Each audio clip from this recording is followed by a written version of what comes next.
which would return. So we all, which that means to stop whatever the fuck you're doing. Do not move. So we all put the X up.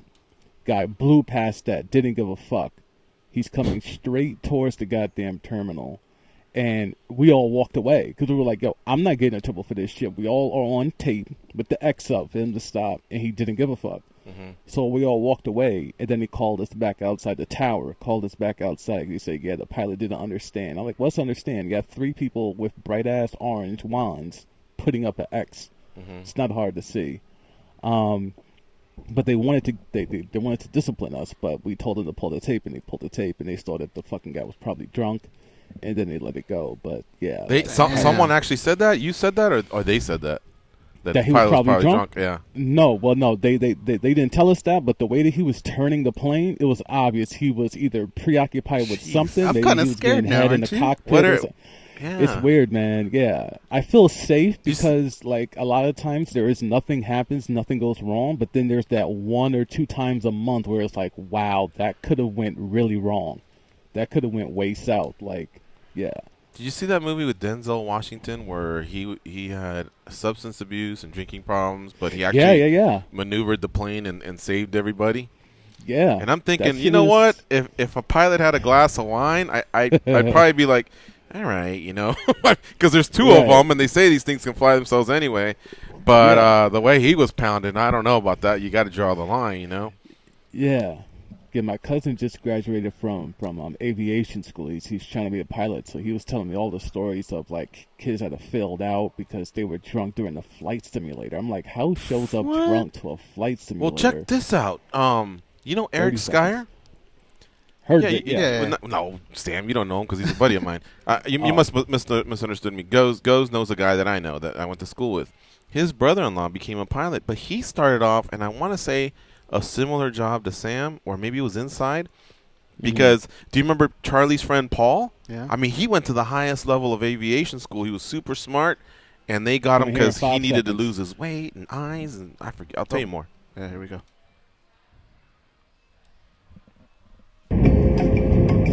This is your captain speaking. We are making our descent into Las Vegas McCarran Airport. On behalf of our crew, we'd like to thank you for flying MMAjunkie Airlines. Now please fasten your seatbelts and put your tray tables in your upright position because the descent is going to be a little bit bumpy.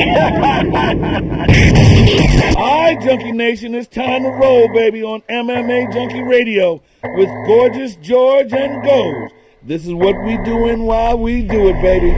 All night long, we rollin'!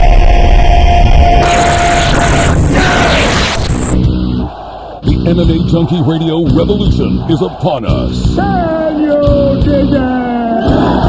There's no escape. No escape. Through the vast frontier of cyberspace and through a sea of stars in outer space. One small step for man, one giant leap for mankind. We've solidified our combat communication stranglehold. We are controlling transmission. With the use of MMAjunkie Radio and SiriusXM satellite radio technology. MMAjunkie Radio. Commence transmission.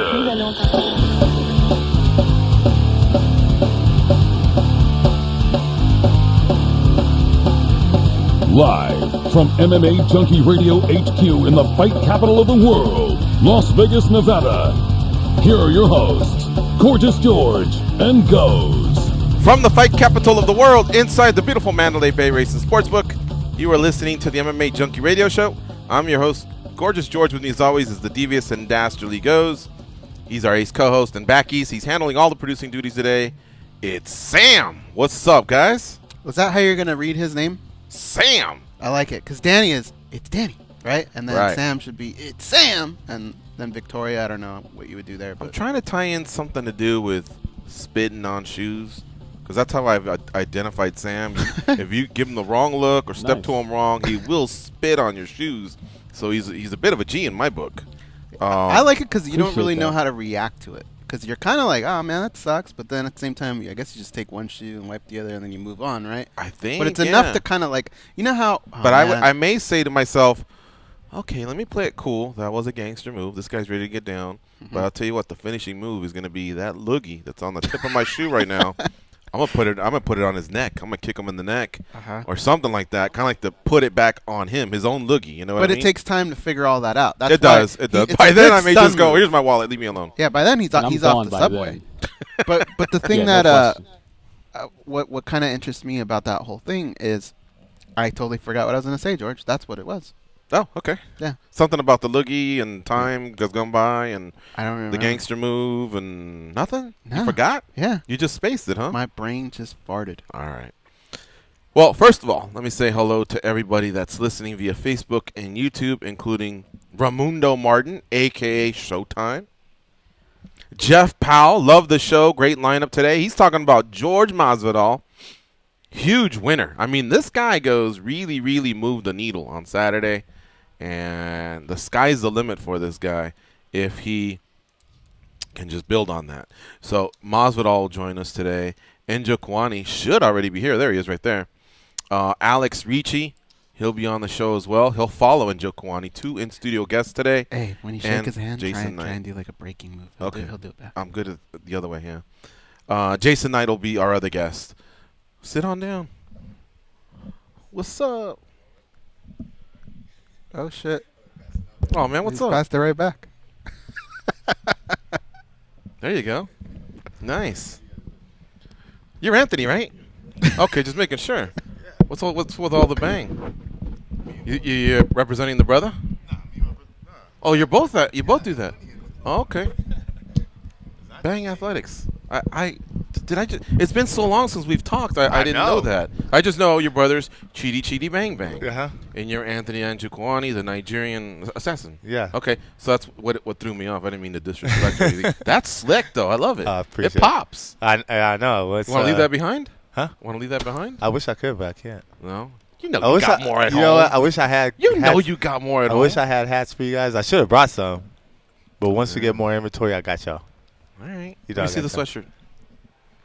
Nice. Very cool. The reason we were popping, or at least I thought I was because him and his brother, man, or mostly you, I think, can get down. I was a dancer. Dancer, yeah. I was. What do you call that? A professional street dancer or a dancer or just I got moves? I got just hip hop dancing. Hip hop dancing. Yeah. Okay. And Anthony's one of the best follows on Facebook, right? Goes you established that about 5 years ago. Yeah. He'll find all the gems. The stuff you find is amazing, man. Oh, for real? Is that right? Oh, yeah. I mean, if your name lights up and you're saying, check this out, I'm in. There's other people where you're like, God, I got to stop on following this person. They put up garbage, right? But you always find some real funny stuff. Oh, do I? Oh, yeah, I really appreciate it. If there's like a little kid running through a house, falling through a window or something, like he's on it. Yeah. He's got your back. You got to entertain your crowd, you know? How you been? I've been good. Very good. Yeah? Yeah. Tell us. How you guys been? Look at y'all. You like the studio? Like, wow. This is awesome. Thank you. It's a pretty dope setup you guys have here. Yeah, and, we and knocked y'all down have the this Buddha shrine too. Dang. Well, I got that as a gift from Dominique Robinson. Oh, okay. Yeah, he went to Thailand for a few months actually. Oh, nice. And then when he came back, he said, "This will protect you." Yeah. So it's watching my back. Is it blessed by by it's that guy. No, that guy was given to us by Paul Revlin to the audience. So cool gifts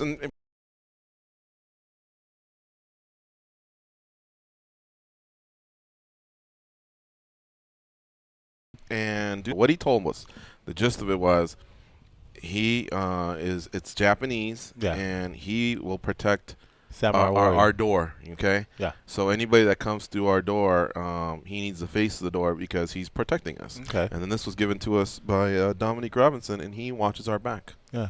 Yeah. Well, that's supposed to give you luck because once it's blessed by a monk, it gives you luck and it's supposed to protect you. All right. Cool. Well, yeah, that too I think happened. Because my coach got this me bat one is in case this doesn't work and that thing doesn't work. A Louisville Slugger. Then we just get to get down and dirty. But no, this was a gift. Good old Louisville. This is Brandon from Louisville, one of our callers. Nice. And he put our names on it. Oh, nice. Yeah. So that was pretty cool. He lives in Louisville, and that was his thing. And we just kind of turn it the other way so you can't see our names, and that way people think, oh, wait a minute, I better not mess around here. Hey, these guys got some backup. In a couple more years, I think it's going to worth a lot of money. How have you been? I've been good. Yeah? Very good. So catch us up a little bit. What's going on in your life? I know you became a father a few years ago.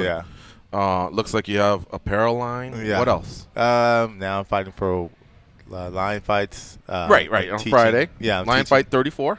I'm teaching Chris over Harrington. Chris Harrington. I'm teaching over at the UFC gym now for right now, but then I might venture off and do my own thing. Blue Diamond one? Gym? Blue Diamond one? No, the Green Valley. Green Valley, okay. Yeah. You do privates and all that, right? Yeah, I do everything. Yeah, okay. Mm-hmm. How do you like that? I love it. I love teaching. Teaching is one of my passions. I love helping others, get better in in martial arts and also in fitness. Mm-hmm. Do you still train at One Kicks? Yes, okay. I'm still there. One Kicks to the day I die.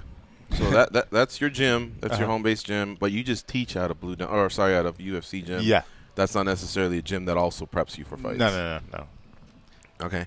Now you guys just recently lost John Fitch, right? Or is he coming back? Or we're hoping that he comes back because he was a really good teacher. That's what, and he said he really liked coaching you guys. Yeah. He always brought you guys up. Oh, for real? Yeah. Oh, nice. Yeah. Yeah, we loved Fitch. It sucked when he had to go back to California, but we're hoping and praying that he comes back. Mm-hmm. Yeah. And how is that team? Is it growing, or do you keep it small and private? Like, what? Tell me what One Kicks is all about. Right now, we're growing. We have a lot of new wrestlers that have come in. Ever since John Fitch left, we have had other wrestlers come in to help us, get ready for fights and show us new things. Mm-hmm. But yeah, we keep it pretty much almost the same people with a couple newbies that pop in here or there. So they come in and start popping right away? Yeah, they start popping, doing windmills. I see. Okay, I got it confused. So they show up and to they're out. Train. All right, now just to establish something, you're not retired from MMA. No. That's what a lot of people think, but it's just been I've just been focused on teaching and just trying to get my name out there more versus just focusing on fighting. Because I also want to have that as a background, as a something to fall on just in case. But yes, I'm still fighting. It's just that a lot of fights last year and the year before that, weren't coming in as much as they should have. Right. But no, I'm not retired, people. I'm still fighting. I'm going to continue fighting until my body tells me that I'm done. How does it work when you have a Muay Thai fight? Are you still able to train with the MMA guys striking-wise, or is just the timing too weird? How does that work? Well, because of Nick being both a Muay Thai guy and a mixed martial arts guy, he mixes it all in. So really, we don't have to change nothing. We just keep it the same. But I do still work with wrestlers. I still do work with Sergio Pena over at Sergio Pena BJJ. I still work there. We just keep everything the same. It's just more now, and I just focus more on striking now, less on jiu-jitsu and wrestling. But everything's still the same. Have you ever popped in some of his Muay Thai fights, George? I'm sure I have. Yeah. Dude, he throws really fast. Didn't you fight Mark Beecher one time? Yeah, a long time ago, right? Yeah, 2006. I remember seeing that one. Oh, for real? He throws quick, yeah. Not in person, but I remember seeing the video. Oh, okay. Yeah, so I've seen you do Muay Thai before. Oh, yeah? And, I mean, he's quick at MMA, but in Muay Thai, it just seems like it's flying. Because Muay Thai, I'm more free. I thought you and Barbosa almost Muay Thai'd for 15 minutes. I mean, there wasn't much MMA going on there. Nah. And that was an incredible fight. Yeah. I love that fight. Yeah, that was one of my favorite. I mean, it was a fight you didn't win, but I still thought you performed where I was as a fan. I was treated to something. I don't understand how I didn't win that fight because I did land more strikes, but a nice kick at the end. I guess that gives everybody the. Man, that's Edson Barbosa, folks. I mean, one of the top guys in the world. This guy hung with him, man.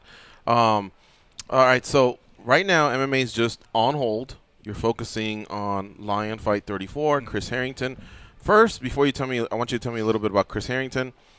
We don't follow Muay Thai as close as we do MMA, but before you tell me that, is Lion Fight a one-off, or is this going to be you trying to progress maybe to do a title and then come back to MMA, or do you plan on going back and forth?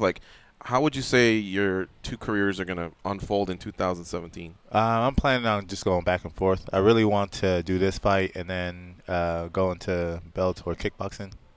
That's what my main focus is, because I do want to check that out and then and go from there. Because right now my main focus is Muay Thai as of right now, but then I do want to fluctuate back and forth. Okay.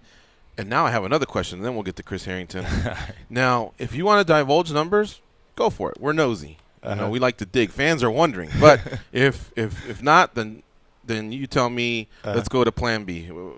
Like, I want to know, how does this work as far as, like, the offers that are tendered MMA-wise versus kickboxing and Muay Thai? Like, can you put a number on it, or do you want me to go to plan B?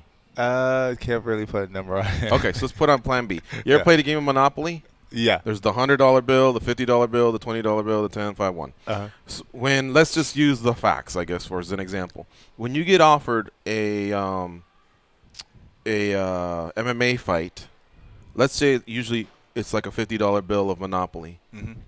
No, let's say a $100 bill of Monopoly. Because I have a feeling striking sports pay a little less, right? Oh, yeah. Okay. So then the fall from there, kickboxing or Muay Thai, the offers, are they more like a $50 bill or a $20 bill? Like, what's the difference in pay from? I would say with MMA being a $100 bill. Yeah. I would say Muay Thai would be a $20 bill. $20 bill. Yeah. Okay. So you're obviously taking a cut, but you love the striking arts and the striking sports so much that you're willing to do it. Mm-hmm. Now, is it because there's a future and the payoff can all of a sudden start getting big if you progress and win titles? Or once again, is it just not a sport that matches MMA, but you love it? It's not a sport that matches MMA because it's not really that, really liked out here in the States. But overseas, overseas you can make – actually, in overseas you can make the $100 bill if you go overseas. Oh, okay. Yeah. You're looking to do that? Yeah, that's what I'm looking to do. Gotcha. What about Sunday morning or Saturday morning after the fight? What's the difference between MMA and Muay Thai with your body? How does it feel? Muay Thai takes more of a toll because MMA you can go down to the ground and you can do jiu-jitsu and all that, but Muay Thai because you're hitting like 100% all the way. This ain't adding up then. So your body feels worse, but you get paid less. Even though overseas there may be some lucrative paydays. Yeah. But you just have a love for that. Yeah, it's just because of the love for it. Other than that, money is not really the issue for me. It's just I love doing Muay Thai. So I love striking. You would marry Muay Thai and kickboxing. You would only date MMA. Or would you marry MMA? Like how? What's actually, the level of love? No, actually, no. You're right. I would marry Muay Thai, but I would love MMA. You would, MMA. You would date MMA would be my side chick. Muay Thai would be my wife. Muay Thai's going to the prom though. Yeah, Muay Thai's going to the prom. Okay. MMA is going to the drive-through. All right. We eat popcorn together. So then, just to finish that out, jujus at each other. MMA's got a different name on your phone. What about training camps? Man's name? You guys gonna shut up or what? I'm left out, man. I got left out of the cycle. So it's like Tom or something. Yeah. Is that your best friend calling you? Yeah. Why does your best friend call you at 2 a.m.? He loves me. Go ahead. Yeah, all right. I'm in now. I felt left out. So that was funny, though. Okay, so we established pay. We established how your body feels. What about the training camp? Now, that's where I think the striking arts is a little easier than an MMA training camp, right? Oh, yeah. Because in Muay Thai, wear and tear on your body. Because Muay Thai, all you have to do is you do your pads, you run in the morning, do your pads again at night, and then you run. That's it. MMA, you have to, and also, you have to also do strength and conditioning. But in MMA, you have to run, jiu-jitsu, wrestling, striking, and then run again. Lion Fight, folks. Lion Fight 34 takes place right across the street at the Trop. And there's prelims that start at 4 p.m. So if you want to skate out of work and get there early, there's some local fighters, lesser-known fighters that will be part of the prelims. But the main card starts at 6. Now, if you want to watch it on TV and you can't make it to Vegas, Access TV has you covered. Channel 340 if you have DirecTV like Goz and I. Otherwise, check your cable and satellite listings. But it really, really is a ton of fun. A lot of MMA fighters have crossed over into Muay Thai or have come from Muay Thai going that way. For example, just Valentina Shevchenko, who we were talking about yesterday. Oh, yeah. We've seen her That chick is a beast. She sure is. Yeah. Same with Joanna Jędrzejczyk. Oh, yeah. And now going the other way, we've seen I saw Cosmo Alexander first in Bellator, and then he popped up on Lion Fight. Anthony, I've seen him first on MMA, even though I know you've been doing Muay Thai longer, and then now I'm seeing you on Lion Fight. So we've seen him go back and forth. Cyborg is another one. Yorina Bars, who beat Cyborg, has also done MMA. Tiffany Van Soos, who was doing Lion Fight recently, had her first fight in Invicta. So there's a lot of crossover appeal. Yeah. Gaston Bolanos. You know him, right, from Lion Fight? Yeah. He's going to be debuting on Bellator Kickboxing on the Fedor Mitrione card. Oh, wow. Nice. So, sorry, not debuting in MMA. I think he's got a couple under his belt, but he's going back to MMA, or at least maybe focusing on MMA full-time. So it's really, really it's a great sport. It's a violent sport. It's bloody. These guys are going to get cut up. Anthony and his brother have been great Muay Thai fighters for many years. And so he's putting his MMA career on hold right now to do Lion Fight 34 against Chris Harrington. Now tell me about Chris Harrington. Are you fighting a straight-up gangster here? Is he pretty legit, or you think you got the skills to handle this kid? That's the thing, I don't know, because I really don't watch videos on my guy, so I haven't seen anything of him, but I just go off on what Nick says. Nick says he's a tough guy. Mm-hmm. He has minimal skills in Muay Thai, but he's a good Muay Thai fighter. Are you tough?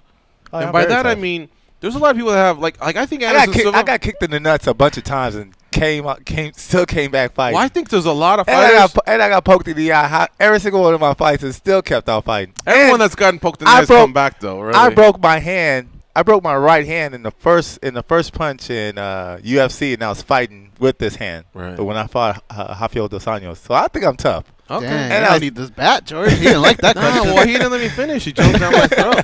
What I mean by that is I think there's a lot of martial artists that are they're just great at their martial arts, their skills, their technique. Mm-hmm. But I think there's just this level of toughness where, like, for example, I know some fighters where if 10 people were at a party and pissed them off, they don't care if they have backup or not. It's just going down, and they don't care. Oh, that's same here. You see what I'm saying? Oh, you're like that too? That's the same here. Okay, and then there's others who are like, you know what, live to fight another day. They use their head, or sometimes. Now I use my head because people don't fight fair anymore now. They're either stabbing you or shooting you. So I thought, you had any problems recently? Do I have any problems? Yeah. No, I remember how I like to ask the street fight stories? Oh, no, I haven't had any lately? I haven't had a street fight. The last street fight I had was back in 2000 and in Dallas? Yeah, in Dallas. I think you told us about that one. That was the last one I had. But that wasn't the only one, right? That wasn't the only. No, in Dallas I had plenty. In Dallas. So people are knuckleheads in Dallas. They don't care. Really? Yeah. They're knuckleheads everywhere, though, right? They don't care if you're a fighter or not. Have you ever had a fight at a stadium, movie theater? I mean, I told somebody to shut up one time at one of the UFC fights. I mean, one of the WEC fights. Tell us about that one. It probably didn't turn out to be a fight, right? No, it didn't turn. He shut up because once I turned around and said something to him, he knew who I was. Was it just a simple shut up? No, it was shut the fuck up. Okay, what did he say? Because he's like behind. Did he leave it alone, or did he have something to say before you countered? No, he just said, "Oh shit, that's Anthony Njokuani." That was it. Oh, he did say that? Yeah, oh, that's respect. What was he saying? That's respect. No, because he kept on talking about. I guess it was who was fighting. It was Jose Aldo versus he's retired now. Mike Brown. No, Mike Brown. Yeah, Mike Brown. And he kept on saying something. So that fight was quick. Remember when he took his back and locked his legs and choked him? Right, I think. Well, no, I don't think it was that fast. Okay, well, because I know it was wild. Because what's her name? Palmer. What's her name? Brittany Palmer. Yeah, Brittany Palmer was walking by. He kept. Don't pretend like you don't know that name. Is your girlfriend watching or what? No, I forgot her first name. I know her. I know her by her last name. I just call her. That Celeste girl. I don't know. Hey, if I don't see y'all a lot, then I tend to forget your names. I have a really bad memory. So do I. Yeah, it's getting hit in the head a lot. You know, that's what happens. Yeah. And getting dropped when you're a baby. Did you? So that was a quick exchange, right? Yeah. And the guy said, "Oh, that's Anthony." No, actually, no. He kept talking. Then he said something rude about her. And then about her? Yeah. You mean Brittany? Yeah. Oh wow. Oh, okay. So wait a minute.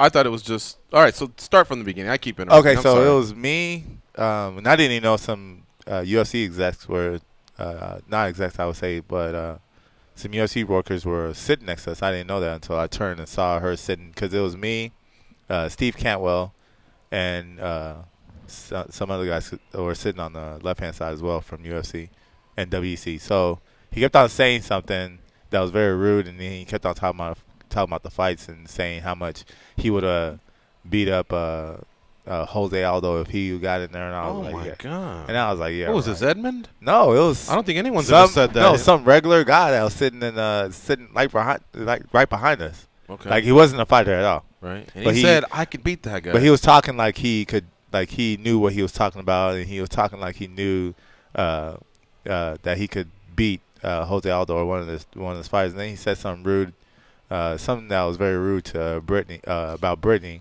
And then that's when I just got fed up and told him to shut the fuck up. Mm-hmm. And then right when I turned around, then I heard him say something to his boys like, "Oh shit, that's Anthony Njokuani," and he shut his mouth all the time. I actually have a clip of it if you want to hear it. Oh yeah. Shut up with that fucking mouth!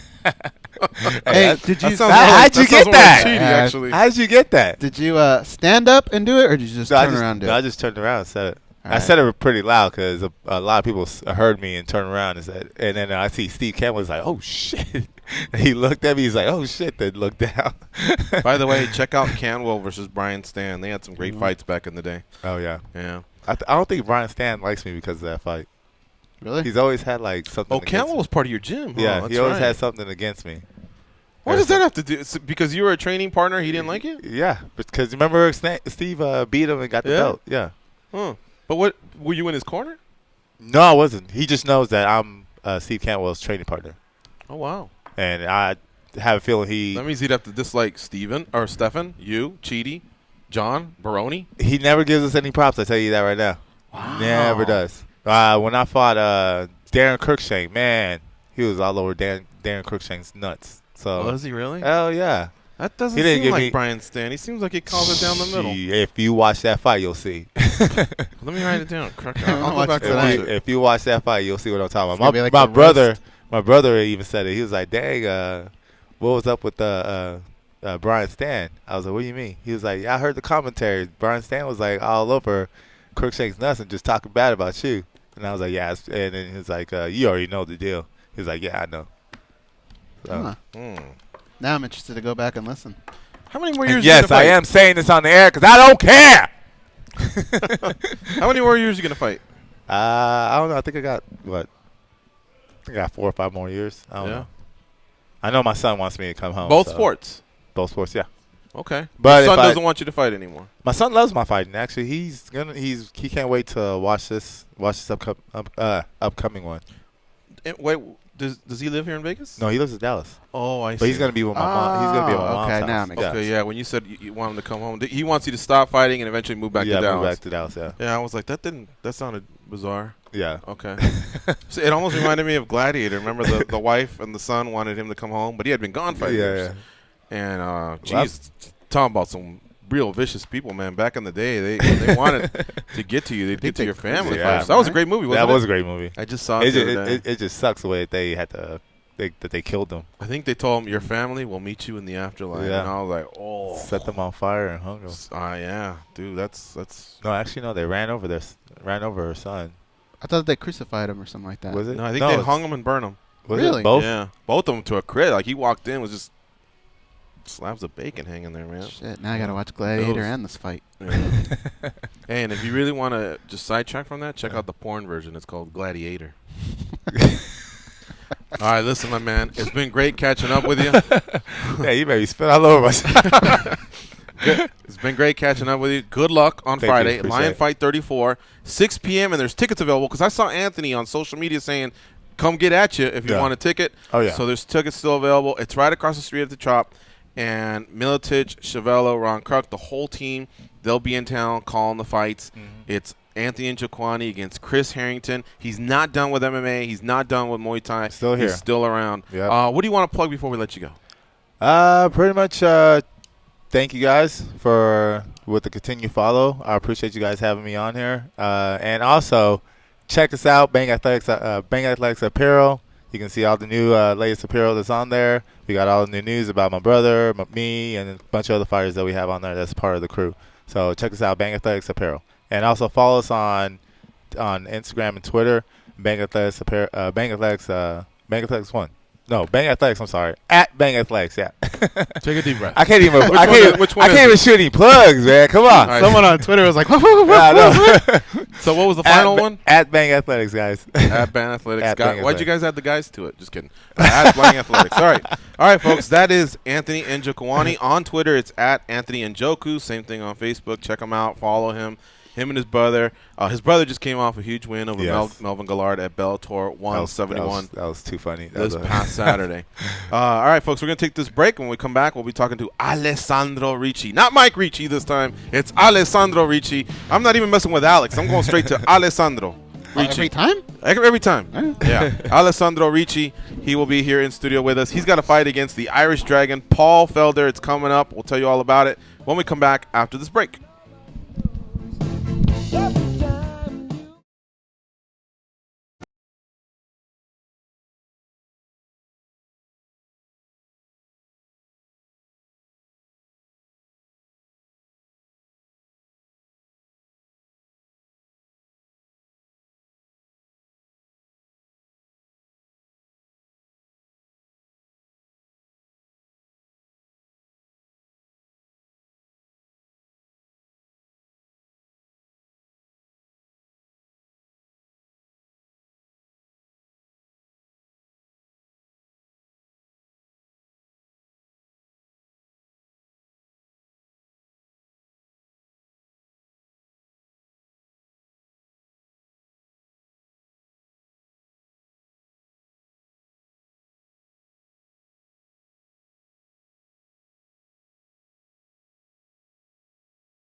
You know that scene in Star Wars where Darth Vader tells Luke he's his father? What if I walked in right after with my voice and was like, I'm your Uncle Walter. Can I get a lift home? That'd be crazy, right? Anyway, here are George and Goes. All right, one more time. Big thanks to Anthony Njokuani for stopping by the studio. He's had some great fights over the years. Check out Njokuani versus Edson Barbosa. That's one of my favorite fights ever. These guys got down, man. There was no wrestling, no jiu-jitsu. Kind of like our next guest, Alessandro Ricci, in the fight he's got coming up with Paul Felder. I don't know if these guys are going to the ground. I think hands, feet, shins, elbows will be thrown. So, Anthony, thanks for coming by. And, again, follow him on Twitter, at Anthony Njoku. And big shout-out to Scott Zur for setting that up. Lion Fight is on Friday here in Vegas. If you're getting to town and you want something to do, go check out the fights. You can worry about dinner and the clubs and the strip clubs and all that shit afterwards. Start your night off with a bang, technically, because these Muay Thai fights are awesome. Are you going to be in town this weekend? Yes, sir. I'm going to be at those fights. You going to be at those fights? Yep, I am. You can vouch for Lion Fight, right? They get down. Yeah. 100%. So this is Alessandro Ricci, and he fights for the Ultimate Fighting Championship.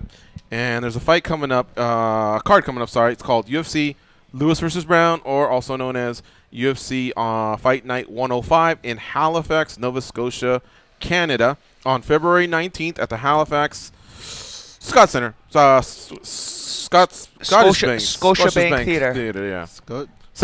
Center, sorry. Yeah, sorry, yes, that's right. We got it together between the three of us. And his new opponent will be Paul Felder. I like it. Yes, sir. Oh, yeah. This is going to be an exciting matchup. We're both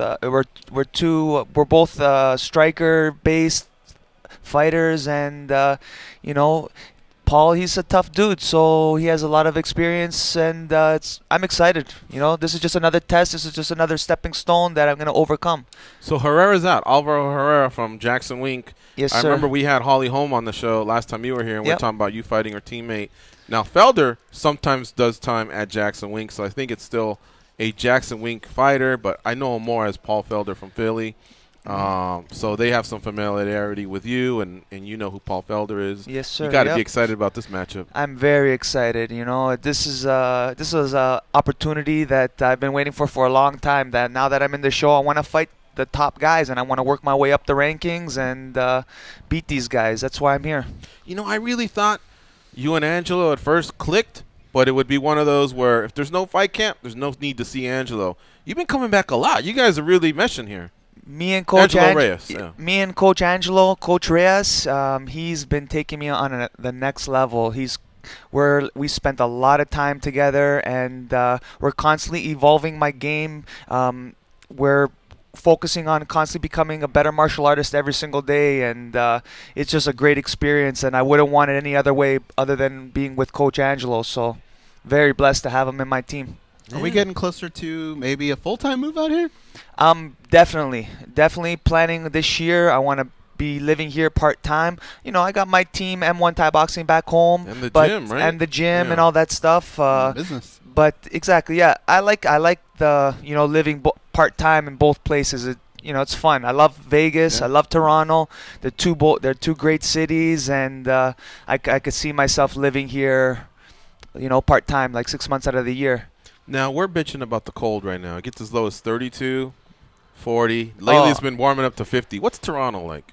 Toronto's below zero. It's cold out there. It's snowing. There's a lot of ice. Summertime for you right now. It's summertime, but I'm also complaining about the cold. I didn't expect it to be this cold in Vegas, but this week's kind of nice. This week there's a nice little warm breeze out there. So I like it when people come from a cold climate and then they do admit that Vegas can be a little cold. No, we get it. It's not like what you're used to, but it's like a little victory every time they do it. Oh yeah, it's pretty chilly out here. I tell all my boys that come to Vegas this time of year, I go, bring in that good warm jacket because it gets chilly at nighttime. Right. Yeah. All right. So the Paul Felder matchup, I was explaining, with our previous guests, some great fights that I remember. One good one was his versus Barbosa. Yep. They stood a lot. In fact, we connected dots. Barbosa and Felder had a great fight too. Yeah. But what do you think, Alessandro? Could this just be 15 minutes straight striking, or do you think it might? You think one of you two is looking at the other one, going, "Hold on a second here. I might have to exploit some ground." Is that you maybe looking at him, wanting to exploit his ground, or Or you think he may be looking at you?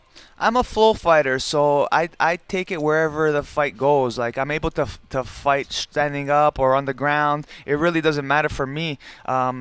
For me, it's about just winning the position every single time and dominating and not allowing my opponent to dictate where he wants to bring the fight. It's my octagon. It's my world when I step into that cage.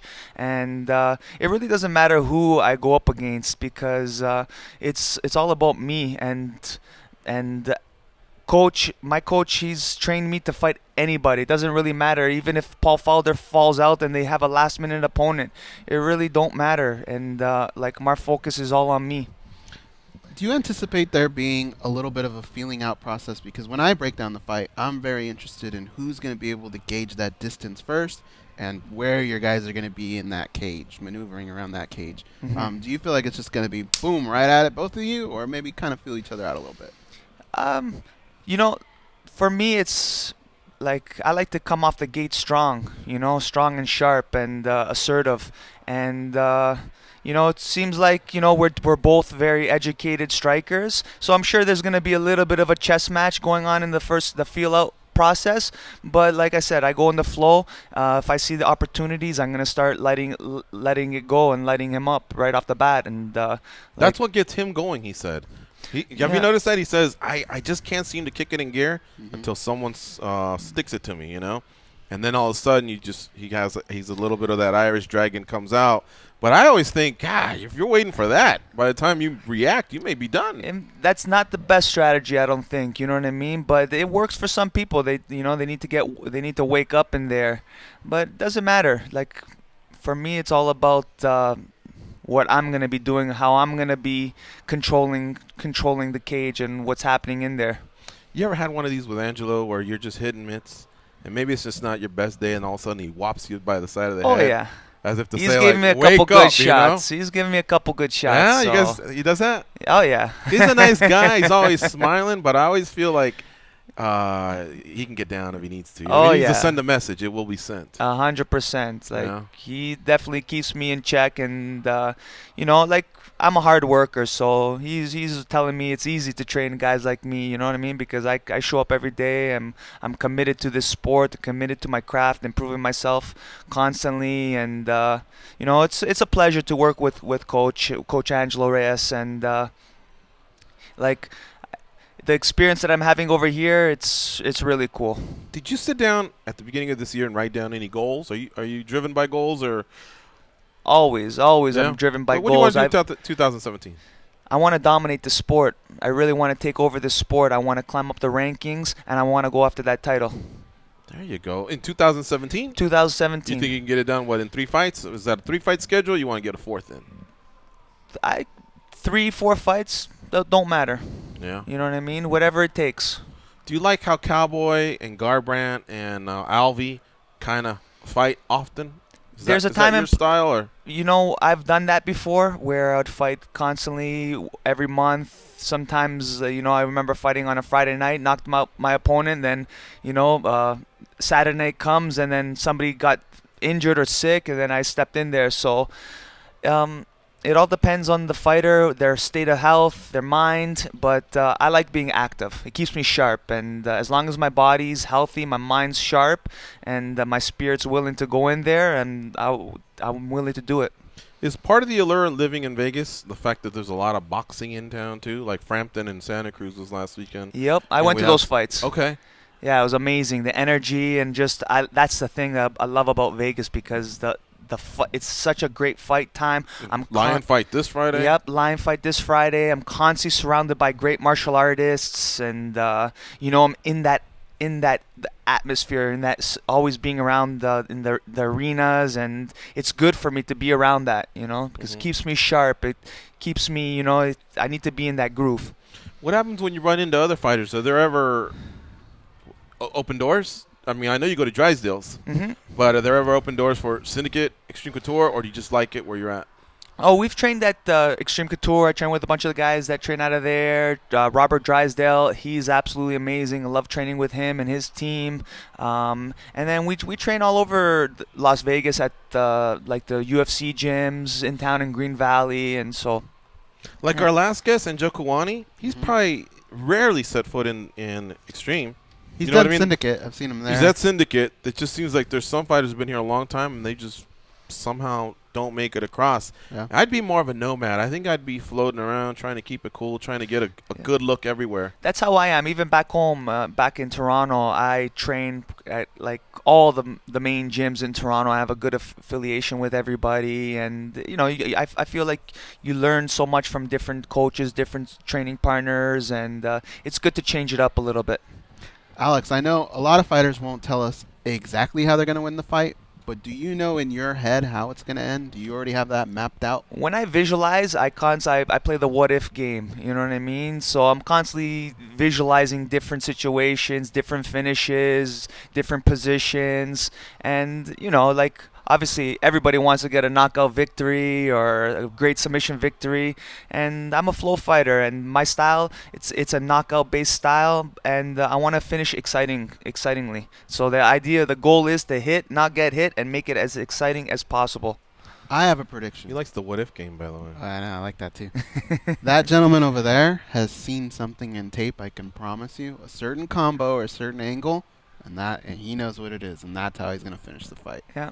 Paul Felder. It's the most important thing in this game is position. You know what I mean? Obviously, there's a lot to it, but like at my level, position is very, very important. When you understand the lines and all the positions, just like in jiu-jitsu, all the great jiu-jitsu practitioners, position before submission. Same in striking, and it all goes hand in hand, and they all relate to each other. All right. We got Alessandro Ricci here in studio with us. UFC Fight Night 105 is where he'll be producing his work versus Paul Felder. It's coming up in about 20 days. Weeks. Okay, 20 yeah, days. yeah, 20 days. Yep. 20 days, and it's in Nova Scotia. And I took a look at the card, man. The card is sneaky. And by that, I mean there's really some good fights on here. Good fights, good fighters. I'll go over that when we come back. You're listening to MMA Junkie Radio on Sirius XM Rush 93. Mitch from Fort Lauderdale, Proteus from Ontario. We will squeeze you in after we get back from this break. In different area codes.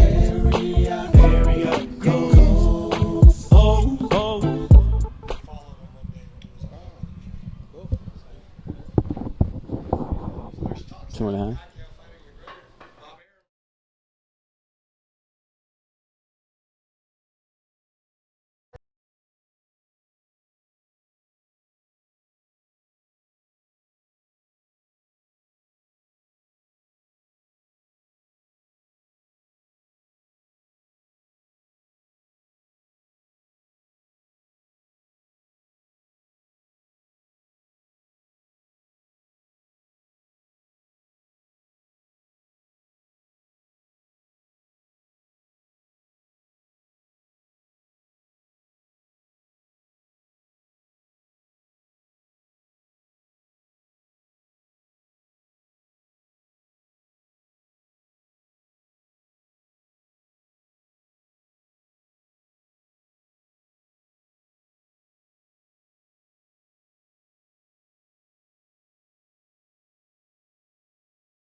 Do you know how much tickets are? No.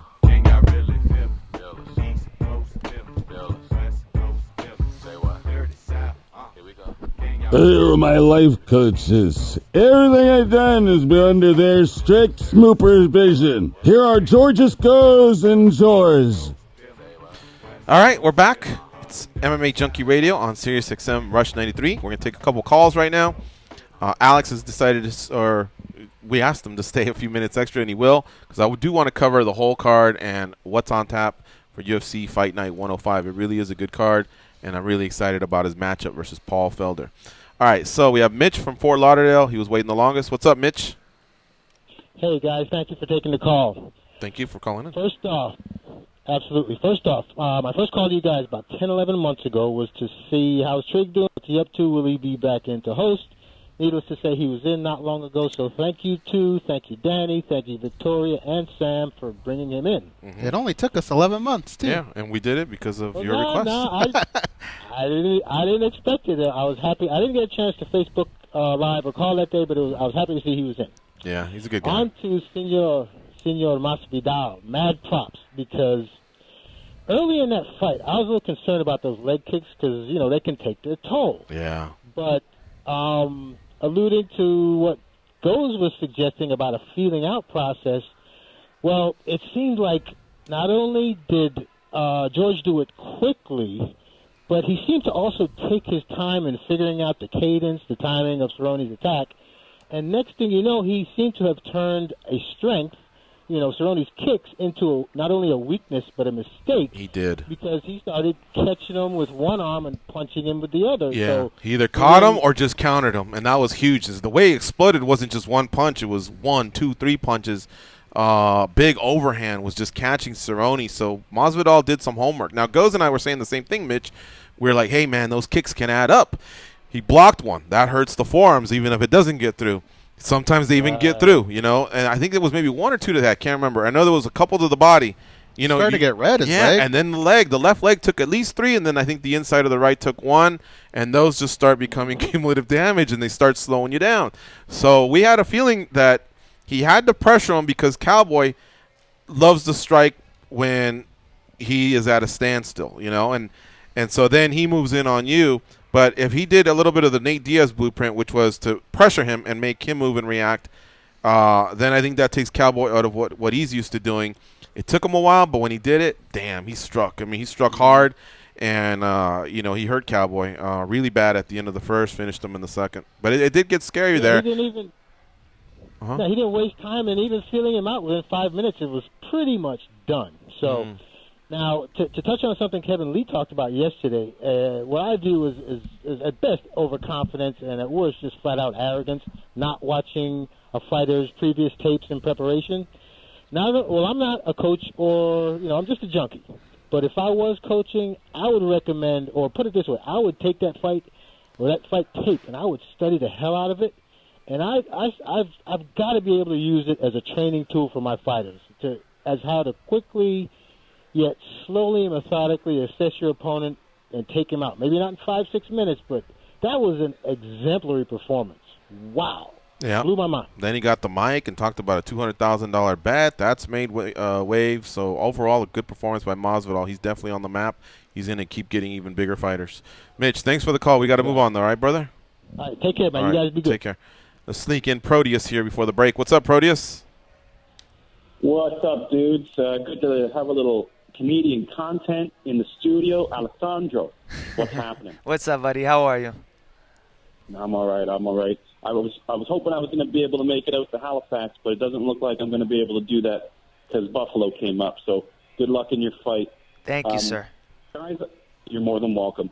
Guys, I want to talk and maybe get Alessandro to weigh in as well about the Korean Zombie coming back this weekend. And George, also, before I get into that, I want to thank you very much for coming on and having a conversation with me on Thursday. It's done very well for us. So thank you very much. Oh, well, thank you. Thanks for having me on. Our pleasure. So let's talk about the Korean Zombie and whether or not he's rushed back, whether or not this fight against Dennis Bermudez is biting him off more than he can chew.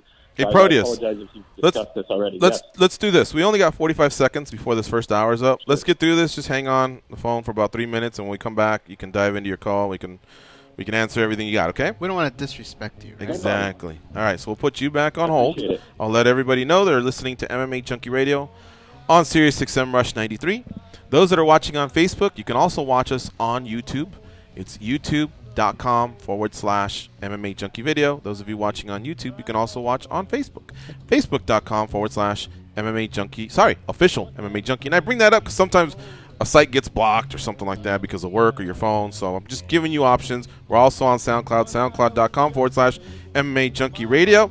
This is Alessandro Ricci. He's here hanging with us for a few more minutes, and we'll be back after this break. But I shot a man in Reno.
ASAP, ASAP, ASAP.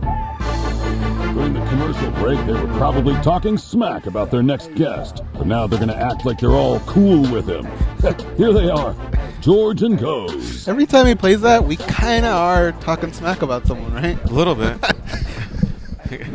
All right. Let's talk to Proteus in Canada. Let's finish out his call, and then we'll talk a little bit more of Mayweather and McGregor. We were doing that during the break with Angelo Reyes, noted boxing coach, Alessandro Ricci's boxing coach, Frank Mir's boxing coach. Who else you helping out? Jessica Andrade? Jessica Andrade, yeah. Okay. Yeah. I mean, you're building up a stable there. Yeah, I think they're liking the system of striking that I'm showing because, again, it's a mixture. It's karate and boxing, but the first part of it is you have to understand the hands. That's like what Frank said. We spent a lot of time understanding just the idea, the hands first. But don't sleep on Andrade, man. This next fight she has, it's a tough one. But I feel like Andrade will probably finish her either in the second with a submission or knock her out in the third. And her head coach is awesome. Have you guys ever met Gillard Piranha? He does Piranha Vale Tudo in Brazil. I don't think I have, other than I awesome, think he came with her when she came, right? Yeah, no, that was Thiago. No, I know Thiago. Yeah, I know Thiago. I've known him for when he was with Joanna. Yeah. Okay, all right. So, I'll have to meet him sometime. Yeah, all right. Yeah, he's awesome. Let's take this call from Proteus. He was holding before the break. Proteus, go ahead and stretch out your legs a little bit and take your time. Okay. Well, I wanted to, before I get back into the question, note the appearance that the coach and Alessandro made on the MMA Roadshow. And if anybody hasn't heard that, go back and listen to that because that's just gold, Jerry. So nice to hear you, coach, as well. And maybe you can answer this question as well. I was talking about the Korean Zombie and perhaps that this fight might be a little bit too much for him coming back after 2 years. I mean, I'm a big proponent of the warm-up fight for somebody kind of like this. Coach, boys, what do you guys think about that? I would say yes. And if I say yes, then someone will say, well, what about Dominic Cruz? But I really think, for one, Cruz is exceptional. Yeah. Two, I just think Mizugaki's not what he used to be. So I think a lot of people off a 3-year break may have been able to do that to Mizugaki. So I'd say for the most part, yeah. Take not, I don't want to say an easier fight because anyone in the UFC is tough, but maybe just not as high profile of a fight, which kind of translates into an easier fight, and just see how you go there because I've seen more cases of someone coming in off a layoff and just not looking the same. You put a microphone, go, what's wrong? They go, oh, man, my timing, I was rusty, I was this, I was that. Yeah, I know. It's interesting because Floyd Mayweather, I remember when he was coming back to fight Robert the Ghost Guerrero, I was there listening to all his interviews, and they asked him about ring rust, and he said there's no such thing. He said if you train all the time and you have your timing down, there's no such thing as ring rust. So, what I'll say about that Korean Zombie and Bermudez fight is that, it's interesting because what we just saw Ronda Rousey do, she spent all that time being isolated, training, and then that didn't help her. Now, granted, she was going against the best 135-pounder in the world, and Bermudez isn't the best. He's not the champ, so this is different. But the other thing is we're going to see on Fight Night because this is the telling thing for me. Okay, Bermudez has been doing a lot of media. He's like in the Super Bowl right now. He's doing a bunch of interviews. So is he really so confident that he's just going to walk in there with a guy flying all the way from Korea? I mean, look, here's my whole thing. If your opponent's flying from another country, he's not coming to lose. So you might want to, maybe take it a little easy and take this anytime. Like, look what happened to Juliana Pena, right? I asked Raquel Paolui about this. I said, how do you get submitted with a basic move like that? And she said she felt Juliana Pena just didn't respect Shevchenko. Well, there you go, man. International fighter, coming from different country, comes in to want to win, boom, wins. So how do we know Korean Zombie doesn't all of a sudden go, hey, man, this is my chance to take out Bermudez, and if I do, go ahead and do your little Super Bowl media. Go ahead and do all of that stuff because I'm going to show everybody that I'm back. So I don't know. I still say any fight is 50-50. Never really know what's going to happen. Mm-hmm. But if I put a gun to your head and you know that I'm pulling the trigger, if you get it wrong, who you riding with? Oh, Bermudez. Yeah. Most of the time you'll ride with the guy that's been active. Of course. Yeah. So I hear what you're saying. I mean, those are great points. We've seen it happen at times where somebody has been able to nullify. I think GSP did it a couple times off 18-month layoffs. But again, who did I just name? Cruz, GSP, and you named Mayweather. We're talking about all-time greats that are so dedicated to their craft, to their lifestyle, to their championship drives and hopes, their greatness. Right. Is Bermudez in that level? I don't know, but is the Korean Zombie, I guess a great fighter that can threaten Bermudez? Sure, he hits hard, but I don't know. That's a long time to be away. Yeah, but we got to know, what was he doing when he was in the military? Like, did he have time to train, or what was that lifestyle even like? I think I did read an article years ago that said he would be allotted time. There would be time. He wouldn't be a full-time guy, but he was going to still be able to do stuff. I don't know. I don't know what to say. Proteus, I hope we answered everything, or if you have something else, feel free, man. I have one more thing that the coach brought up. I can. Sure, yeah. Okay, you waited for us, so we'll give you all the time you want. I appreciate that. Thank you. Coach, you brought up Shevchenko, and one thing that we've been talking about is the fact that her camps are mainly, prepared for her. She's the only one in that camp. All the focus is on her, and we really saw her talents. I mean, nobody expected her to win by a submission. So, one of my questions is, do you think that her camp and the way it's structured around her is kind of the wave of the future? Maybe we need to be moving more towards that kind of specialized training? 100%. I believe you guys had Kevin Ioli in studio last week about this, and he talked about the same exact thing. In boxing, the way we do things is it's not about this team or that gym. If we're in camp with Alessandro Ricci, it's Team Ricci. If we're in camp with Valentina Shevchenko, it's Team Shevchenko, and the fighter needs to feel that they're the boss. Even going into MMA, I've kind of found it was weird to see like the coaches being the boss, and I'm like, but you're not the one. You're the one getting the payment from the fighter, so the fighter's the boss. You're not the boss. So if the fighter now that's why I also say, so when the fighter loses, he can't sit there and blame this, blame that, blame this, blame that. It's like, bro, you lost. You're the boss. So you lost. You could now, if you want to fire your coaches, go ahead. That happens in boxing all the time. If everybody fails, great. So I think what Shevchenko's doing is correct. I think what Alessandro Ricci's doing is correct. Cowboy Cerrone's got his ranch. He's doing that correct. I mean, I know he lost to Masvidal, but I mean, leading up to that fight, guys, Cerrone was winning a lot. So 4-0. He was doing right. What Frank Mir's done, where he, like you said, more of a nomad, find the groove you're in. Because a lot of times, look, like even, when we talk about like a Ronda Rousey situation, I've said this where I'm saying to people, I'm not saying Edmund's a bad guy because I don't know. I don't sit there and have coffee with him. I don't know any of that. What I do know is if you have the two biggest fights back to back and you lose both and you lost the second one worst, I'll guarantee you, if that was Freddie Roach, he'd have been fired. If that was, Roger Mayweather, he'd have been fired. So in MMA, a lot of times, again, if we're moving into the future, then the future should be, it's about the fighter, not about the team. I think if Mayweather lost one fight, he'd be fired. Oh well. I don't know that. But he'd make like $300 million or $500 million. So. All right, Proteus, thanks for the call, my man. That was good stuff. All right. Have a good day, guys. All right, we'll see you. So Ricci's the boss? Oh, absolutely.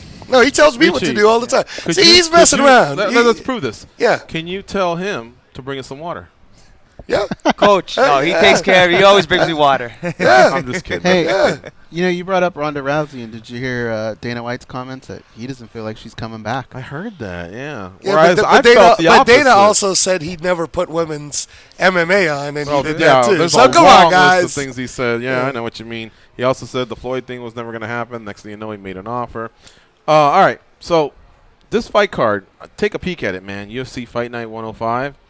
It's got Ricci and Felder. We talked about that earlier. Yep. Here's the whole fight card. It's a great card, guys. Lewis and Brown. That got moved off UFC 208. Woo! And it's now headlining your card. It sucks for the people in Brooklyn, especially if you're a Derek Lewis fan. I'm a big Derek Lewis fan. I'm a big Derek Lewis fan, Travis too. Brown, his back's to the wall. Yeah. In fact, that power couple of Brown and Rousey, this who knows, man? Because they may retire together. They got the money. Who knows? I think if he wins, maybe that picks her up. Because couples kind of enjoy, I guess, each other's success. I don't think Rousey is retiring, guys. I don't think so either. I don't think so either. I think it's too early to tell. Yeah. She put up an Instagram post that said, "I hit rock bottom," and so maybe Brown reacted. And what if he wins, being outside of Edmund's camp? that may trigger something within her. Well, I don't know if is he really outside of Edmonds camp? They said he's with. It's hard, guys. I mean, they're training at Black House now. Does that mean he's really outside of Edmonds camp? I'd actually like to know that because it's hard to break away from. I'm paying attention to MMA. It seems like it's hard for fighters to break away from their coaches in MMA, and again, I don't understand. I don't understand that part of it because in boxing, it's business. It's not personal. So I don't know if he's really broken away from him or if he's just using the losses in Black boxing House. Become more of a big deal. Yes, huge in deal. MMA, I think they're just a little bit more accepted. It's hard to be undefeated, right? Or have a 28-1 type of record. Right. Boxing's a little bit easier. I mean, you're the man. You're 24-0 before you even talked about. Right. And so think of the ego you amass by then. So when things don't go wrong, it wasn't me. It was the coach. I don't know. Let me finish this out. Hendricks and Lombard. Good fight. At 85. Good fight. Then we have, I like Sam Cecilia. I don't know too much about Gavin Tucker, so we'll skip He's that. brand new. You know that guy, Tucker? Gavin? No. Oh, okay. He just got signed. This guy's going to start co-hosting the show. You know a lot. Just got signed. Yeah, no. We were talking about All right, this. so tell me about Gavin Tucker then. No.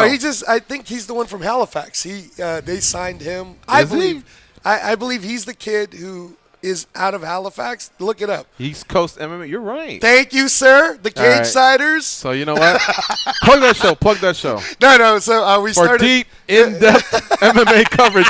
About Junkie. No, nothing like Junkie at all. No, but we have a show out of ESPN Studios here in Las Vegas called the Cage Siders. When does when does your show drop? It's only once a week. Me and my host. Podcast or live radio, right? It's a podcast for right now with Jeremy Long. Although we air it live through the station's affiliates. But pretty soon, when I come back from Halifax, it's going to be a live show, and actually, it's going to have a TV counterpart to it on Action Sports TV too. So very cool. It'll be fun. It'll be fun. Right. We've had some pretty awesome guests in there. So got to get you two on at some point when you're not. Anytime so you need us. Elias Theodorou versus Cesar Ferreira. That's his friend. Like that one? That's his friend. That's my boy. Yeah. Sarah McMahon and Liz Carmouche. I'm 35ers. excited about that one. Nordine Taleb versus Santiago Ponzinibbio. Fun. Carla Esparza versus Randa Marcos. That's going to be fun. Unfinished business There's there. beef there. That's going to be fun. There's beef there, yeah. And then Jack Marshman versus Thiago Santos. We followed him from the Cage Warriors day, Marshman. I heard Sam Alvey wants to fight Jack I don't know Marshman, too right? much about Ryan James and Reginaldo Vieira or whoever. But, see, this is one of those cards where I bet you, like, top tickets 175 or 150. Oh, yeah, no. You can sit up close and really spoil yourself. The pay-per-views are tougher. It's like 600, 800. If McGregor's fighting 1,500, it gets up there, But some of these fight night cards, you can get up there. There'll be some action. Do you know if it's the smaller cage or the bigger cage? Have they told you? I think it's going to be the bigger cage. Because it's Travis Brand and Derek Lewis, man. Yeah. What are they going to do? Put Travis Brand and Derek Lewis I mean, it's in the small cage? Did they really? Oh, yeah. Which a lot of the fight, it all depends on the arena. If the arena can take it, then they'll do it. If not, the smaller one produces more finishes. Yep. I want to get back to something, though. I don't mean this to be disrespectful. Between you and Felder, there's only one submission, all right? And you both have had 30 fights combined. So back to what I was saying. I envision striking. I really do. Mm-hmm. But a lot of times, the great strikers recognize what each other's doing. And I think someone who doesn't have an ego is willing to go to the ground if they think they can expose the other one. So I want to get back to that conversation. What do you think?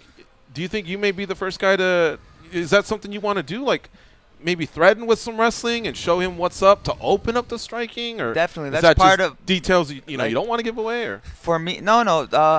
As a mixed martial artist, I love to incorporate the wrestling into my striking and vice versa. Mm-hmm. It just complements my striking even more when you're threatening with the takedowns. And I think as a mixed martial artist, it's very important to add those skills. You just don't want to be one-dimensional. You constantly want to be mixing it up, switching from wrestling to striking, and when you're able to mix it all together, it makes you very unpredictable, and it makes you hard to read for your opponent. And like I said, I love wrestling, I love jiu-jitsu, and I feel like I'm very strong on the ground. Just this past weekend, we had Valentina, who hadn't submitted anyone in 11 years, submit Juliana Pena. Yeah, she's an elite grappler. That was amazing. Yeah. And think about the message that sent to anyone else that messes with her. Absolutely. Like, that's more to prepare for now. Yeah, and Robert Drysdale, I mean, he went on our show, and he's very high on Alessandro, and he's, I mean, this guy's rolling. Look, Vegas is the place, man, because what place do you get to go to where you're walking in a room and then he's sitting there grappling with Kevin Lee, who you guys had on yesterday, I think, right? And then you know, there's all these high level people there. There was that guy from the UK that came in. It's just insane. Yeah. So if it goes to the ground, man, it'll be fun. I know that from what I researched at least, you know, Felder's training with Duke Rufus, and he's out there doing, because he thought he was fighting Gilbert Burns, and he's been doing all his jiu-jitsu. So I wouldn't be surprised if Felder wants to sit there and try to add to his spin game arsenal, you know, maybe try to do a takedown here and there. So I'll tell you, all I'll say is this, goes about this fight, it will be a $50,000 fight. 100%, it will be a $50,000, 50-50. And we're not talking fight of the night, right? Oh, both guys are getting both guys will get 50s. Even win or lose for Felder, he'll get a 50. Okay. Right. But Alessandro, win or lose, will get a 50. I like that. Let's you co-sign? Yeah? Okay. We need your quote to put it on the recap. You co-sign? Yeah. All right. Let's talk to Marco in Waco. What's up, Marco? Marco from Waco Road. Que pasa, vatos, and co-host guest. What's up, man? What's up? We got the fight night this weekend in Houston, you know, Super Bowl weekend. I really find it really weird that they got the big Fox event last week and then this fight on FS1 this week. I mean, couldn't they just flip it around for the broadcast purposes, man? It didn't make sense, but well, it is what it is. The Korean zombie on the Rock Army, you know, Republic of Korean Army, probably didn't have time to get trained, but he got beat up regardless because I was stationed in Korea in 97, 98. I worked hand in hand with the Korean Army, and those dudes get rough up every single day. They get smacked around, they get treated like dirt, and he got a rough, man. I feel for the dude. I'm glad to see him back. I think his job was he was military security. Is what he was working, like a post where you come in and go out. But, you know, that's the little I know. It was an article I read a couple years ago. All right, continue, Marco. Yeah, I still, they get, regardless of whatever, they can be the guy on the desk, you know, greeting you on the freaking door of the post. They'll get beat up. All right. A quick question for the coach, man. We talk about all these tune-up fights and, you know, like people should get them. But like Dana White said it himself, you know, on his little, you know, Stay Around podcast with Matt Serra, that in the UFC there is no freaking tune-up fights. You know, there is no easy fights, especially if you're a ranked fighter. Because let's say you're ranked at the top 5 or you're a former champion, what sense does it make to take a top 10 guy that can beat you and then knock you off, you know, for contention immediately? You know, like you put the example of Cerrone, he should have never took the Masvidal fight at number 12 because now he's out of contention. Well, you know, I agree with Dana White, and here's the reason why. It's a very different. You know, the UFC and boxing is a very different format. In boxing, we build up the fighters so that we can get a super fight. Versus in the UFC, the UFC is like Major League Baseball. It's a league. And you want to, you know, if you're a rookie and you're coming up as a pitcher, you want to go against Ken Griffey Jr. You know, you want to see what you got. And if on your first time pitching against Ken Griffey, he hits a home run off of you, that's okay. I'll see you again at some point. I think that the future of the UFC and the future of MMA really is, it's going to come down to coaching. Because now we're going to see, like, coaches have to step up now, man. You can't just sit there and be okay with your athletic guy who trains hard. You better step up your game. Because, and again, like Cerrone losing to someone like a Masvidal, I don't think that's such a bad thing. I mean, it's not like Dana, I don't think Dana called Cerrone after 206 and went, hey, brother, I really need you. I need you to come and fight in Denver. I don't think that's what happened. I think Cerrone was like, the other way around. Yeah, Cerrone was like, please let me fight. So Dana's job is a promoter. If you go up to Bob Arum or you go up to Floyd Mayweather and he's promoting right now, Floyd, and you were like, please, Floyd, I really want to fight so-and-so. He's going to try to make it happen. Whether it happens or not, that's going to be on the other team, right? I think the difference is in the UFC because there's one person controlling the matches. And even this, I've seen this happen. You guys, in fact, we talked about this with Jessica Andrade. She was like, dude, I'll fight you, Carla Esparza. And Carla Esparza, I don't know what happened, but maybe she was like, nah. Or maybe her management was like, nah. Because why is Carla Esparza fighting an unranked girl? Right? Why aren't we seeing Esparza versus Andrade, number 5 against number 3? So I think that's just how MMA works, and I think that I'm fine with, Soto's first fight in the UFC was against Dillashaw. Mm-hmm. Lando Venata's first fight in the UFC was Ferguson. I like it, because can you imagine if Lando Venata would have beaten Ferguson? Oof. How crazy would that have been? Would have flipped everything upside down. Yeah, or what if Soto would have actually beaten Dillashaw? No, I think it's great. I think what if Poirier would have beaten McGregor? Oh my gosh! What if Aldo would have beaten right? McGregor? I mean, a lot of things we wouldn't be talking about McGregor. And, do you know how many Mayweather, dominoes would have fallen if Poirier beat Conor McGregor? Or just different even the landscape Aldo? would be now. We'd still have the champion, and the lightweight would be doing their own thing. But this guy went on to conquer other worlds. Guys, I want to thank you so much for stopping by. Best of luck with the rest of your camp. We have 20 days. Stay healthy. Safe travels to Nova Scotia. And go get it done against Paul Felder. Awesome. Really appreciate it. All right. Thank and you, guys. Angelo, thanks for bringing Alex. Thanks for bringing Jessica about a month ago. That was cool. And good luck with the podcast and everything you got going on. Yes, sir. Thank you, guys. All right. We're going to take a break. When we come back, we'll be talking to Jason Knight, the kid, a.k.a. Hick Diaz. He's coming off a win over Bruce Leroy at UFC on Fox 23 this past weekend. First time talking to him. We're excited about it. You are listening to MMA Junkie Radio on Sirius XM, Rush 93.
It's true. Next time. We'll do a co-host gig. Okay. All right, you got it. Like that, yeah. Come on. Bring the chorus in. They are the stretch marks on the underbelly of the MMA community. But hey, stretch marks are the new tats. They are Gorgeous George and Goes. All right, we're back. Big thanks again to Alex Ricci and Angelo Reyes for stopping by and doing the show. Alex will be fighting Paul Felder at UFC Fight Night 105, and it's coming up here, and Alex said 20 days, so about 3 weeks, and you'll see these guys get down. You know who got down this past Saturday was Jason Knight. Hell yeah, he did. Him and Bruce Leroy, they put on a show. I really enjoyed watching that fight. I didn't know Jason was carrying all those emotions going into the octagon. He revealed that to those that didn't know after the fight, the passing of his father, and I even got a little bit emotional about that because you could just see how much it meant to him. And these guys are warriors out there. They're gladiators out there. They go out and they do this. They basically beat each other up. There's violence for our pleasure. We're not sitting in a Roman Coliseum waiting for the emperor to give the thumbs up or the thumbs down, but we're in our homes watching it via live, these satellite transmissions or whatever, for our personal enjoyment. And the bloodier it gets, the more people feast on it. And then you have that moment where you see that and you realize he's just a dude like us and he's going through a lot. So all that stress and he has to come out and perform. Yeah, that was amazing. Let's bring him on. Jason Knight. How you doing, Jason? I'm doing pretty good, man. Out here tearing up my backyard. I got me a nice little four-wheeler right before my last fight. So I took my water hose, stretched it out, and making me a mud bog in the backyard. Oh, okay. Nice. Well, listen, first of all, late condolences on the passing of your father. And, of course, you paying homage to him after the fight. That was really, really emotional for you. I guess with time, hopefully things get better. But either way, I can't imagine what that must have been like to do a training camp, a weight cut, and then perform a fight like that after losing a family member. So please accept our condolences, and then again, congratulations on your fight. Yes, sir. Thank you. My dad died a little over a year ago, and the night of that fight was the night before my dad's birthday. And, I just had to go out there and perform for his birthday. I know that he was up in heaven smiling down on me. He had the best seat in the house that night. And, I just wanted to go out there and kind of honor his name. I played that Cole Swindell song as my walkout song. The name of the song is You Should Be Here. And, every time I've heard that song since my dad passed, that's all I can think about is my dad. And I just figured, there wouldn't be any better walkout song for me. And, on the way to the cage, it about made me break down. I cried a little bit on the way to the cage, but, it just had me in the best mental state that I could possibly be in because, just constantly thinking about my dad on the way to the ring, there was no way that I could let that man beat me, Yeah. Was he, did you get your tough guy genes from him? Was he an athlete? Was he a tough man as well? He was to a certain extent, but he was more of a basketball, baseball player, stuff like that. He wasn't really much of a fighter. I mean, he would if he had to. But my older brother, he's like 7 years older than me, and I got my toughness from him. He beat the hell out of me my whole life. Had all his buddies beat the hell out of me. And it's either you grow up and get tough or you keep toting ass whoopings your whole life. That's quite a difference in age, though. I mean, if he's 14 and you're 7, that's a big mismatch. If you're 14, he's 21, that's a mismatch. I got to imagine maybe around the 16, 17-year mark when you're starting to develop into a man, at that point maybe you had more of a chance? I don't know, man. I'm 24 and still don't have much of a chance, even being a UFC fighter. There you go. He's 7 years older and got over 100 pounds on me, so I don't get much winning at a fight with him. He's always been able to overpower me, hold me down, stuff like that, and just be the bully. What's your relationship with him? I guess you have him to thank for your toughness, but and that's a nice plug you give towards him still having you being able to kick your butt. But really, is he like your biggest fan? And what's your relationship like with him? Oh man, he's almost like a second dad to me. He's always made sure that I was taken care of, made sure that for the most part I was trying to go down the right path, and he helped me get my biggest start in MMA. You know, he wasn't the one who actually got me started, but he made sure that once I did get started that I put everything I had into it the whole time, that I didn't half-ass anything. And, you know, he's been right here by my side the whole journey, every step of the way. You know, every fight that he was able to be at, he was there. And he's been in my corner for the majority of them. He was in my corner 3 out of my 4 UFC fights. And the 3 that he was in, you know, I was able to perform even better with him there because, you know, I mean, my older brother, he's coached me through street fights when I was younger. So, you know, some hears them inside the octagon better than you can anyone else. And, I mean, my coach, you know, to be in my corner without him there, because a lot of the times they'll call out instructions, and either I won't hear them or I'll hear them and I won't listen to them. But my older brother, whenever he calls out the instructions, they click in my head right then, and I go ahead and do exactly what he says pretty much every time. And, you know, it's a very good relationship between us right now, you know, where it's not so much that I get bullied anymore. He more or less, that's one of my best friends. He's right there by my side, making sure that, you know, I'm getting the best out of this experience and being the best that I can be. Jason the Kid Knight joining us here on MMA Junkie Radio. He's coming off a win over Alex Caceres, a.k.a. Bruce Leroy, at UFC on Fox 23. Shevchenko and Pena was this past Saturday on Big Fox. So a big stage for Jason the Kid Knight to show off his slick rear naked choke in the second round. That takes him to 10 submissions overall in his career. This is his 16th win and his 12th finish overall. So that's hovering around the 80% mark. I'm just curious here about the big brother even giving him instructions in street fights. So, like, what kind of stuff was he saying? Like, shove him into the locker, or I mean, like, or is this more like organized street fights? I don't know, man. It was more of like just old backyard fights that just wound up happening.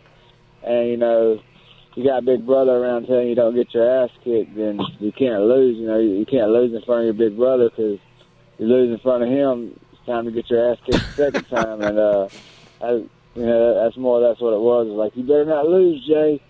You know, get him off or roll him over, something like that. You know, just that was back before we ever started MMA. We didn't really know anything about it. Didn't really know, you know, back then I didn't know how to fight at all. But I still would. I was just a scrappy kid. And, you know, as long as Big Brother's around screaming at you, telling you not to lose, you're not going to lose, you know, or you're going to do every damn thing you can to not lose. That would suck, to be at a party, fight breaks out, you lose, and then you got another loss waiting for you at home. Yeah, you got to face him. Yeah. I ain't down. All right, Goes, what do you have for Jason Knight? Jason, as I was watching your fight, there were certain points where I kept thinking whoever bet Caceres is probably losing their mind right now. And it's because of this cool, calm demeanor that you had on your face, where it was telling me this guy's seen something here in Alex Caceres' game, and it's only a matter of time before he capitalizes on it. Was there anything that you could point to in the fight that told you that? Did you have that feeling at all? Yeah, man, really before the fight, you know, I've seen the guy fight a bunch of times because, I mean, like Alex Caceres, he's been in there, I think it was 14 or 15 times before he fought me. And, you know, I watched him just a few times before we actually got the call for the fight. And then after we got the call for the fight, I studied him a good bit. And then my striking coach, a guy named Brandon Davis, he's an up-and-coming fighter also. Brandon, he went through, and I'm talking about pick this guy apart. He studied everything down to a science. We kind of knew what he was going to throw, when he was going to throw it. If he did this, he was going to do this next, and stuff like that. And, you know, Alex Caceres, he was still kind of a little tricky, but, you know, I watched so much of him that I knew all I had to do is land the right, good, hard punch, and he wasn't going to be able to hold up to it because, you know, I've seen a lot of his fights, he'll get rocked with that overhand right or a good, hard, straight right. And then after he gets rocked, you know, he's just not the same guy, you know. And also his slashy kicks, I worked really, really hard on trying to catch those kicks. And I caught a few, but I wasn't able to do what I wanted to. You know, in training, I've been catching everybody's kicks and scooping them on that leg and dumping them on their head. And, you know, that was the plan with Alex Fez. I wanted to catch that kick and dump him. Well, you know, I've been practicing that takedown off of the head kick. And in my fight, he never really threw the head kick. It was always to the body. So I couldn't ever really, you know, get it in a good position to lift him like I wanted to. And, you know, I did catch it a few times, but I never did, you know, be able to dump him or anything. But, you know, the whole time I just knew that, you know, it's just a matter of time. I'm going to catch him. And as soon as I do catch him with a good hard punch, I'm either going to take over on the feet, or if I get him to the ground, I knew that I could submit him because, you know, my jiu-jitsu, it's still underrated right now. Everybody knows that I have good jiu-jitsu, but, you know, the UFC still has seen nothing at all out of Jason Knight. You know, I haven't showed my good slick submissions and my actual skill set. You know, I've only showed a few things, and I'm way more than what I've shown. And I just knew that if I got the fight to the ground, there was no way that he was going to, you know, have anything for me there. And, you know, I was just calm the whole time because I knew it was just a matter of time before I either caught him with a good punch and knocked him out or TKO'd him, or I was able to get that takedown and control the situation on the ground. Man, hearing him say that we still haven't seen the best of him I is thought scary, I right? thought the jiu-jitsu was slick to me. I mean, I love the way he controlled his body with the triangle. He switched it a couple times, tightened it up, and you know, Bruce Leroy, he's underrated too. Like his record, he's 12-10 now, but he's given hell to a lot of fighters before losing, and then he's also won some fights. So yeah, if there's more to give, shit, I can't wait to see it. But I think so far you've been looking pretty good. I think the secret's out. Don't mess with Jason Knight on the ground. Continue, Goes. Well, Jason, yesterday we were having a conversation about fighters and losing and how they deal with it. I wanted to find out from you. You started off the UFC with a loss, but then you bounced back and won 3 straight. How did you get over that loss? What did you point to, and how did you fix it? Man, honestly, I was never upset by that loss because, you know, it came on 2 weeks' notice. I fought the number 13 guy in the world at the time, and he didn't want no part of the stand-up. He just took me down and laid on me the whole fight. And, I mean, it was a loss from a true veteran, you know, a guy that's been around. He's been in this sport since I was in diapers pretty much, and, you know, it wasn't really that big of a deal to lose to him. But, you know, it kind of helped me out because it made me get back in the gym and really grind a whole lot harder because I knew that the only reason this guy beat me is because he was able to down. And, you know, I game planned for that fight. You know, I let him take me down half of his takedowns, or over half of the takedowns. I just let him take me down because I thought I'd be able to submit him off my back. And, you know, that's where most of my submission wins have came, is whenever the guys try to take me down, I let them take me down. 30 seconds later, I've got them tapping out because I'm slick off my back. And after that fight, I just, you know, I made a promise to myself that, you know, if it does hit the ground and they're in my guard and I tap them, good. But I will never just let it happen again. I'm not going to just let the guys take me down. I'm going to fight with everything I got to stop that takedown. And, I mean, we had 2 weeks' notice to prepare for Kawajiri. And, you know, I hadn't been in the gym hardly at all because I just had a baby at the time. And, you know, I wasn't in the best shape. So I knew that, you know, if I wrestled hard, I might get tired. So we made the game plan to, you know, stop the fight standing up. And if I couldn't stand up, then I was going to submit him. And I just never really hardly even trained any wrestling for that fight. And since then, I've made sure that I've just improved tremendously on all aspects of my game. And, you know, everything's slowly but surely getting tighter and better. But, you know, this is a sport of evolution. And I won't never stop evolving. I'll never stop getting better. And, you know, no matter what, no matter how good I get, even if I become the champ and nobody's beat me for solid, you know, few years or whatever, I'm never going to stop evolving. It's never going to be enough for me, you know. Jason Knight, our guest here on MMA Junkie Radio. And so now I'm hearing you want Choi next, right? Njokuani. Wait, it's Choi. Sorry. Choi is who you'd like to test your skills against next? Yes, sir. The Korean Superboy. Yep. You know, that's nothing against him whatsoever. It's more of a you know, kind of like a compliment to him, because I think that he's such a great fighter, and he goes out there and he pours his heart on the line, and he shows everybody just how bad he wants to be there. And, you know, he grits his teeth, he bangs it out. No matter how bad he gets hurt, he's still coming forward, he's still trying to win. He's always going to be in the fight until the bitter end.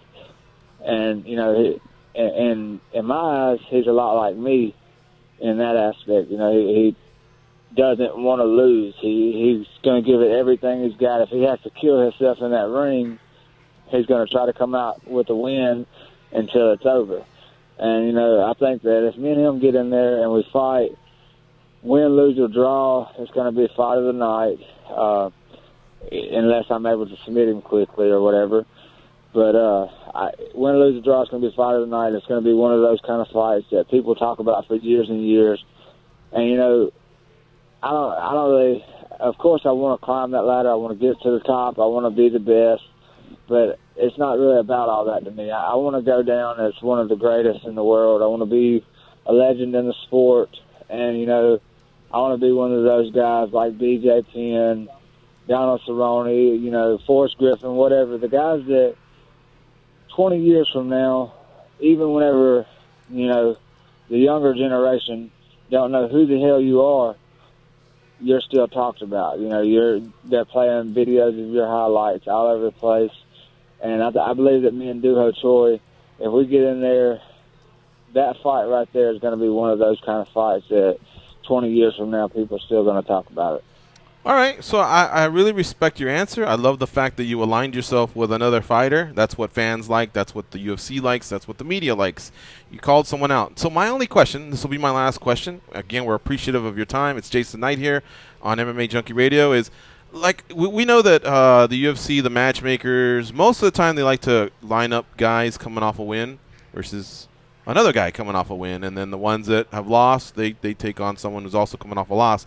So that's the one part that was bizarre. Now, you kind of explained it, but if you want to add something to it, I guess my question was, why not Cub Swanson, the guy that beat Choi, who's a veteran, who kind of helps you get up the ladder, and again, would kind of fill a little bit of that criteria of what the UFC is usually looking for? Don't get me wrong, man. I want to fight Cub Swanson too. He's on the bucket list also. You know, anybody in that division's on the bucket list also. But the only reason I asked for Duho Choi is because I watched his fight against Cub Swanson, and you know, both of those guys, you just seen how bad they wanted it, and that was the kind of fight I want. It's just, you know, that gritty, nasty, bloody little battle, and you know, that's exactly what I want. But you see, Cub Swanson's like number 4. And right now, you know, they've got me around 20 somewhere, you know. And to ask for the number 4 guy in the world, you can tell that that's not even realistic. They're just going to shoot me down right off the bat. And, you know, they're not going to jump me from just now making top 20 to fighting the number 4 guy in the world. So I wanted to go for something more realistic. I wanted to go for the opponent and try and get, you know, go ahead and knock Korean Superboy off the list and see, you know, who owned up that top 10 spot that I could get after him, and, you know, slowly work my way up to that number 1 spot. And if I beat Duho, but, you know, I was smart enough to know that the Cub Swanson fight, that's not going to happen, so why would you even ask for that? Gotcha. All right. Makes sense. Hey, man, thank you very much for doing the show. Congratulations on your win at UFC on Fox 23. And whoever it is, Choi, Swanson, anybody else, I really can't wait to tune in. So enjoy the fruits of your labor, enjoy the time off, and hopefully we can talk to you again soon. Awesome, man. Thank y'all. And if you can get your word, and, you know, maybe Dana White's here, Sean Shelby's here, whoever, tell them that if they can't get me the Korean Superboy, get me anybody they want, and get them on short notice. You know, a full training camp, it don't matter. They can call me tomorrow, and Jason Knight's ready to go. That's what's up. I love it. All right, thanks, Jason. Also, hey, can I have one more thing? Sure, yeah. Anybody, you know, who's out there looking to sponsor guys anymore, I know it's a lot harder with the Reebok deal or whatever, but if there's anybody out there that wants to sponsor guys, we're opening up a gym, another location, and we're trying to, you know, get it all set up. And anybody that, you know, wants to sponsor a gym, I'll give you shout-outs on Twitter, Facebook, Instagram, all that stuff. Any kind of podcast like this that we do, I'll get your name out there as much as I can, as best as I can. You know, video shout-outs, whatever I can do. If there's any kind of sponsors out there looking to help guys like me out, get up with me at Jason the Kid 23 on Twitter, JTK the Kid on Instagram, and JTK the Kid on Snapchat. You guys have a good day, and thank you guys so much for having me. All right, Jason. Thank you. Take care. All right, folks. That's Jason the Kid Knight. Now overall 16-2. Looks like Choi might be next. I don't know. We'll see what happens. You're listening to MMA Junkie Radio on Sirius XM Rush 93. We got to get this last break in, then we'll come back and do our final shout-outs and touch on the latest news.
They taught Andy Griffith how to whistle. Here are Gorgeous George and Goes.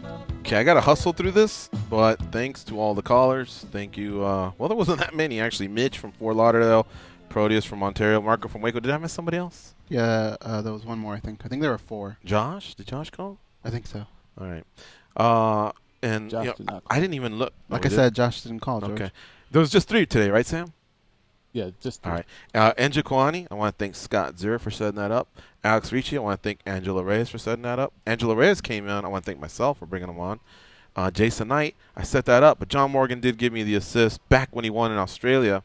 And I wanted to ask him, I'm like, do you like Hick Diaz, the nickname? Or is that something? Because when I reached out to him the first time, I go, yo, Hick Diaz, I got your number, John Morgan, blah, blah, blah. Never heard a thing. This time I go, hello, Mr. Knight. Hello, Jason Knight. Dude, he replied like nothing. So I thought maybe there's something to this. But I knew we were up against the clock. We had to do the last break, so I didn't do anything. Hey, tomorrow, really important. Tomorrow's the one day you can – well, there's a lot of days. But tomorrow's the real big day that if you're coming to the 2017 Junkie Gathering, May 23rd to the 27th, we'd love to have you here. It's basically at least 5 days of fun with fighters and notables and just hanging out here with myself and Goes and all the regulars that you see and a lot of other callers. It's a great time. We'll talk a little bit more in depth about it tomorrow, but tomorrow's the one day we want to parallel what's happening in college football. High school seniors are faxing their letters of intent to attend a college. Now, if you're a Floridian and you're going to USC, there's probably a good chance you're not in LA to make the announcement. You're just sending the fax over. That's why they call it that. But that's something that's old school. Now they make these announcements on ESPN or via these streams. So we like to parallel that. So tomorrow is the letter of intent day for a lot of college seniors. They'll announce what colleges they're going to. Some have already done it. Well, we would like to know if you're coming to the Junkie Gathering. So you would be calling to give your letter of intent to attend the Junkie Gathering for 2017. And we'd love to hear from you. So write down the number. It's 866-522-2846. I know some of you listen on podcasts and all that, so you're more than welcome to call in through the week. But tomorrow is the big day.